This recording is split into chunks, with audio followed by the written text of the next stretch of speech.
So an update on the bird nest situation. We've had a bit of an incident.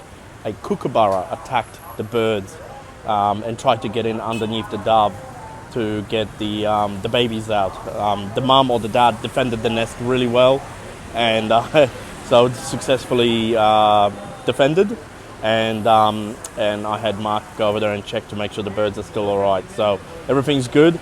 I sort of can't wait to go home and check up on them and maybe build a bit of a protection nest for them, or some kind of a cage to keep them safe from kookaburras or snakes or anything else. But the camera's working really well with live updates.